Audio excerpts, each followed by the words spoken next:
Cinema দেখতাম, এমনও দিন গেছে আমি 4টা শো পর্যন্ত দেখছি। আমি একজনের প্রেমে পড়ে গেছিলাম, উনার হাসি, উনার চোখ, উনার অভিনয় দেখে আমি মুগ্ধ হয়ে গেছি। কবরিয়া ফাঁকে কিভাবে প্রেম পাবো। আমি আনন্দ ধারার আনন্দ আর বিনোদন বিচিত্রা বিনোদন দিয়েই আমি শুরু করলাম। মোট আমি বিনোদন 5টা কাগজ করি।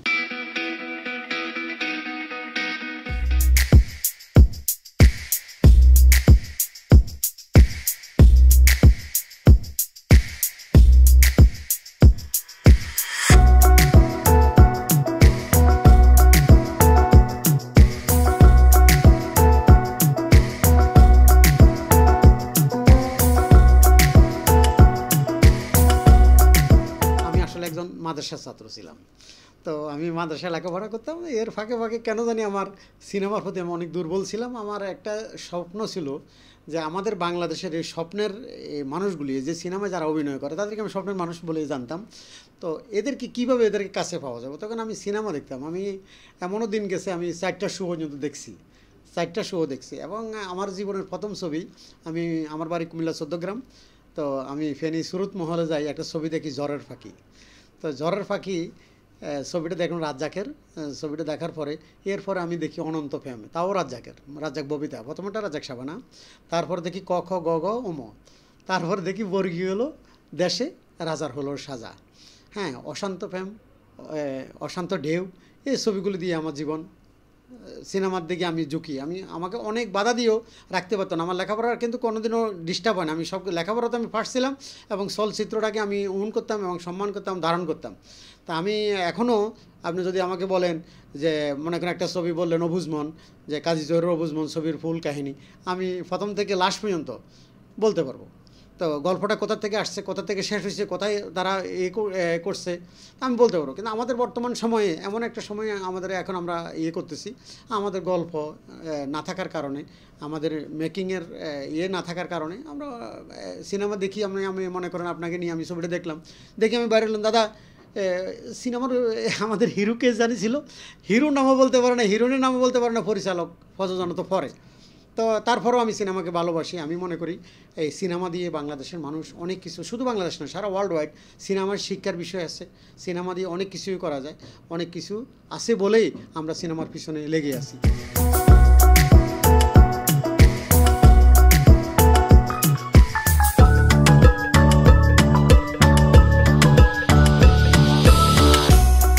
আমি যখন ঢাকায় আসি, ঢাকা আসার পিছনেও উদ্দেশ্য ছিল সিনেমা। সেটা হলো আমি একজনের প্রেমে পড়ে গেছিলাম সিনেমার পর্দায়।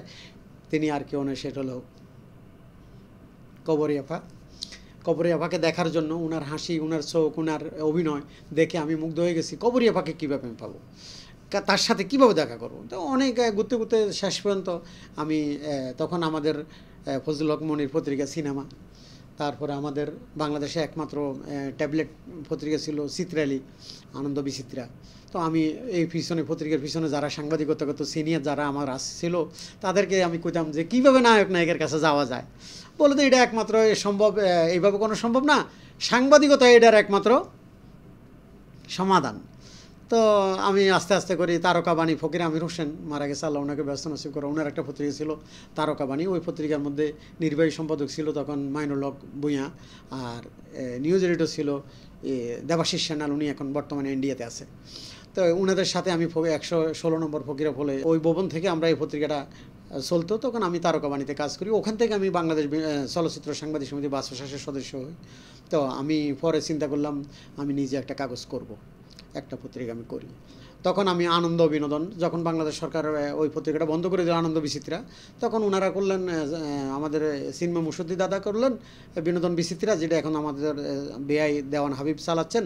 আর যেটা ট্রান্সকমে করতেন, এটা যেন সাদা চৌধুরী, উনি মারা গেছেন, ওনাকে আল্লাহ ব্যস্ত নসিব করুক। তা ওনার পত্রিকাটা হলো আনন্দধারা। তো আমি আনন্দধারার আনন্দ আর বিনোদন বিচিত্রার বিনোদন দিয়েই আমি শুরু করলাম যে আমরা ভাঙতে চাই নাই, আমরা একত্রে থাকতে চাই। কেননা বিনোদন সাংবাদিকতা যারা করে, যারা সাংস্কৃতিক করে, সাংস্কৃতিক অঙ্গনের সাথে যারা জড়িত আছে, তারা কোনোদিনও একে অপরের শত্রু হয় না, তারা বন্ধু হয়। এটা আমার একটা ধারণা ছিল, এখনও আছে।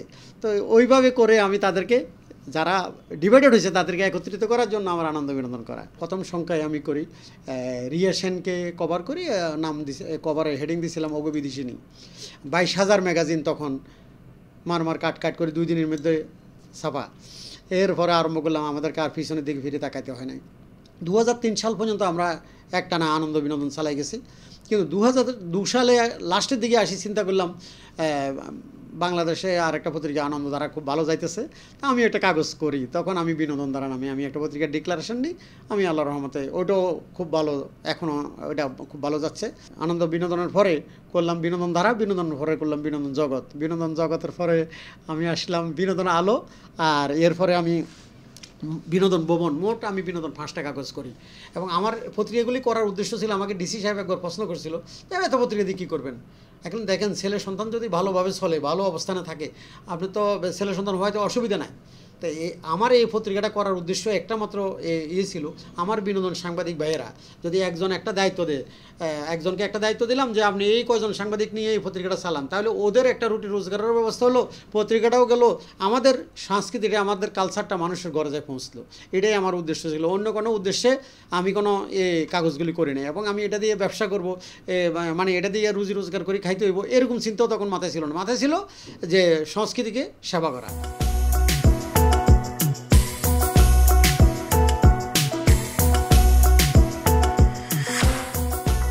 2000 সালে একটি সংগঠন করি, বাংলাদেশ বিনোদন সাংবাদিক সমিতি বাবিশ্বাস। এটা করার পিছনে হলো বাংলাদেশ চলচ্চিত্র সাংবাদিক সমিতি বাবিশ্বাস, যেটা এটাও আমাদের মাদার সংগঠন, আমি উন করি, সম্মান করি। আমি বর্তমানেও রানিং নির্বাচন কমিশন, আমি 6বার নির্বাচন কমিশনার। তো ওটা হলো অনলি ফর চলচ্চিত্র সাংবাদিক সমিতি ছিল। তখন আমি চিন্তা করলাম শুধু কেল চলচ্চিত্র তো আমাদের বিনোদন না, আমাদের মিডিয়াটা হলো সিনেমা, টিভি, মঞ্চ, নাটক সবগুলি মিলে। তখন আমি এই বাংলাদেশ বিনোদন সাংবাদিক সমিতি নাম দিয়ে বাবিশ্বাস সংগঠনটা করি। কিন্তু আমাকে সবাই সহযোগিতা করছে, বাংলাদেশের সকল সাংবাদিকেরা আমাকে করছে বলেই আমি 2000 সাল থেকে অদ্যাবধি আমি কোনোদিনও আমাকে গ্যাপ যাইতে হয় না। আমি একটা অ্যাওয়ার্ড করি, বাবিশ্বাস অ্যাওয়ার্ড। এটার উদ্দেশ্য হলো আমি এই অ্যাওয়ার্ডটা করি নতুনদেরকে উৎসাহিত করার জন্য, নতুন শিল্পী যারা সিনেমা, টিভি, মঞ্চে, নাটকে কাজ করে, সঙ্গীতে কাজ করে, তাদেরকে উৎসাহিত করার জন্য। একটা অ্যাওয়ার্ড পাইলে ওরা হয়, কিন্তু টাকার বিনিময়ে কোনো অ্যাওয়ার্ড দিই নাই কোনোদিনও, বাকি জীবনও দেবো না, যেই কদিন আমি বাঁচি।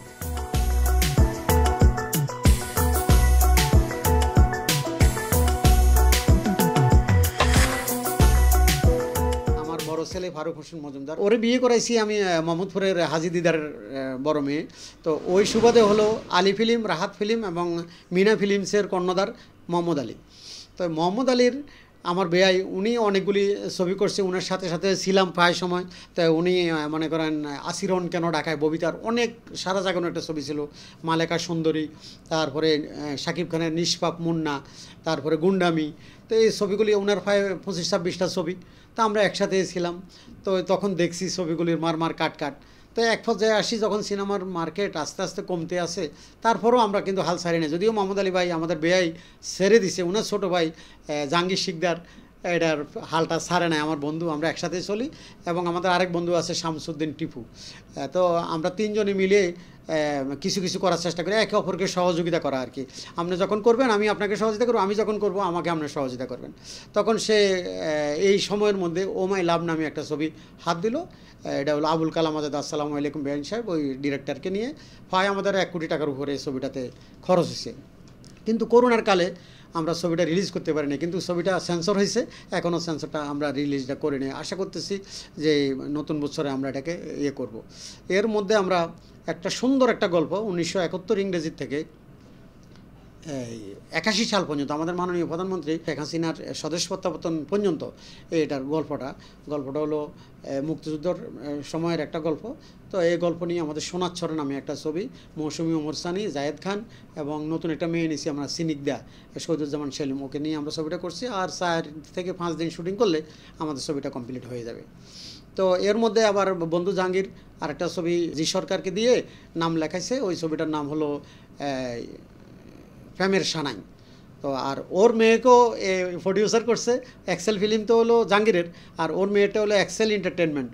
ওর মেয়ের ছবির নাম লেখাইছি আমরা স্বপ্ন কন্যা। তখন আমার ছেলে দীর্ঘদিন, আমার ছেলেও কিন্তু কয়েকটা সিনেমাতে অভিনয় করছে। তো এরপর আমি চিন্তা করলাম, আমিও অনেকগুলি ছবিতে ছোটোখাটো পার্ট করছি, গার্মেন্টস কন্যার থেকে লয়ে অনেকগুলি আমি ছবি করছি, দাগ হৃদয়। তো যাই হোক, বন্ধুবান্ধবরা ধরলে তো আর না করা যায় না, করি। তো আসলে আমার ওই যে শখের থেকে যেটা করা হয়, এমনি আমি প্রফেশনাল কিছুই না, এবং কিছু পাওয়ার জন্য কিছু না, এটা হলো মনের খোরাকের জন্য। তখন আমি আমার ছেলেকেও প্রডিউসার করি, আমি নিজে একটা প্রযোজনা প্রতিষ্ঠান করি, ওটার নাম হলো ধারা মিডিয়া। ধারা মিডিয়ার প্রথম ছবি হলো কথা দিলাম সে করছে কাজী জহির, আমি দিলাম মন দিলাম। তো গাজী মাহবুবকে দিছে, যে প্রেমের তাজমহলের পরিচালক গাজী মাহবুবকে দিয়ে আমি বানাচ্ছি মন দিলাম। আর আমার ছেলের প্রতিষ্ঠানের নাম দিয়েছি মজুমদার ফিল্মস। মজুমদার ফিল্মসের প্রথম ছবি হলো জি সরকার পরিচালিত এক সমুদ্র ভালোবাসা। গল্পটা আমারই লেখা, তো ইয়েটাও আমার লেখা, মন দিলামও আমার লেখা। কারণ আমি মনে করছি 1968 সাল থেকে এই পর্যন্ত কাজী জহিরের কথা দিয়েই গেছে, ফারুক ববি থেকে দিয়ে কথাটা বাস্তবায়িত হয় না, যদি আমি মন দিয়ে যদি অন্ততপক্ষে কিছু একটা করতে পারি, এটা মনের শান্তির জন্য এই করা আর কি। এই জন্য আমারটা হলো নাম দিলাম মন দিলাম। আর আমার আরেকটা স্বপ্ন আছে, সেটা হলো তাজমহল নিয়ে। নিজেরকেও ভালোবাসে, আমাদের বন্ধুবান্ধব যারা আছে ইয়ং জেনারেশন ভালোবাসে, একে অপরকে ভালোবেসে তাজমহল গিফট করতে চায়। তো আমি তো আর তাজমহল করতে পারবো না। আহসানুল্লাহ মনি আমাদের শ্রদ্ধা বড় ভাই, উনি বাংলাদেশে একটা করছে, কিন্তু আমি অন্ততপক্ষে সিনেমার মধ্যে একটা তাজমহল করতে চাই, সেটা হলো স্বপ্নের তাজমহল। আমার পরবর্তী ছবি হলো মুস্তাফিজুর রহমান মানিক পরিচালিত স্বপ্নের তাজমহল, আমি এই ছবিটা করতে চাই।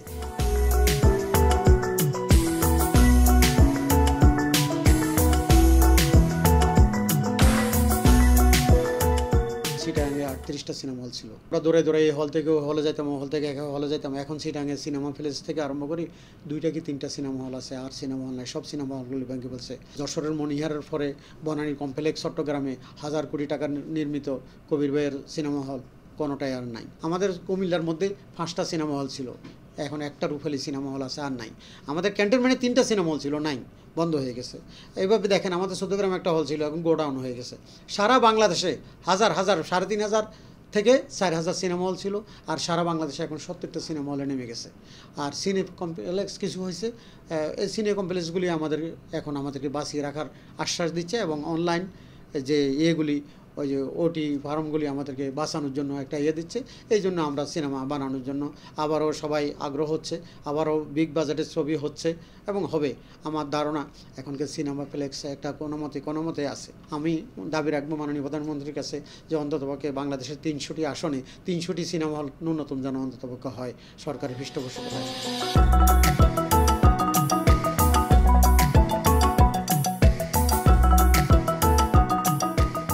সাহিত্যিক সেলিনা হোসেনের সম্পাদনায় আপনার এই অনলাইন নিউজ পোর্টাল সংবাদ প্রকাশ পোর্টালটাকে আমি অনেক ধন্যবাদ জানাই, যে আসলে এমন একজন মহান ব্যক্তির এই সম্পাদনায় এই সংবাদ প্রকাশ। এই জন্য আমি নিজের পক্ষ থেকে এবং আমার বাংলাদেশ বিনোদন সাংবাদিক সমিতি এবং আমার দ্বারা মিডিয়ার পক্ষ থেকে আমি ধন্যবাদ জানাই, এবং সকল শ্রোতা দর্শকদেরকেও ধন্যবাদ জানাই। সেভ দ্য ফিল্ম নামে আমি একটা সংগঠন করছি, সেটা হলো আমাদের আন্দোলন হলো ফিল্ম বাঁচাও, চলচ্চিত্রকে রক্ষা করো, চলচ্চিত্র বাঁচাও।